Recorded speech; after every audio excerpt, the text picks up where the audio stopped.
ஊட்டிய தாயிற்கும் தமிழ் பால் ஊட்டிய குருவிற்கும் பொருளின் பால் தரம் இடும் நடுவருக்கும் என் முதல் வணக்கம். இதை தந்த மூச்சு தமிழ் தந்த பேச்சு தொடங்குகிறது என் சொல் வீச்சு.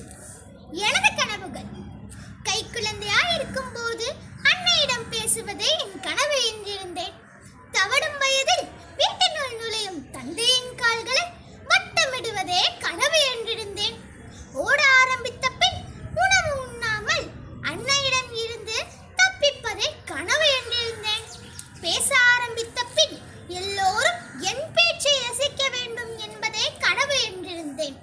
பள்ளி செல்ல புத்தகப்பை சுமப்பதே கனவு என்றிருந்தேன். பள்ளி தோழிகளிடம் பகடி செய்வதே கனவு என்றிருந்தேன். பள்ளி நிகழ்ச்சியில் மேடை ஏறி கதைத்து பரிசு பெறுவதே கனவு என்றிருந்தேன். ஆனால் இப்போது இன்பம் அள்ளித்தரும் அமுதத் தமிழை கற்று பார் முழுதும் பேசி பெருமை சேர்க்க வேண்டும் என்பதே என் கனவானது. வளர வளர கனவுகளும் வளர்ந்து கொண்டே இருக்கிறது. நாளைய கனவு என்ன என்பதை இன்றைய நிகழ்வே தீர்மானிக்கிறது. கனிவோடு பாடத்தையும் அன்போடு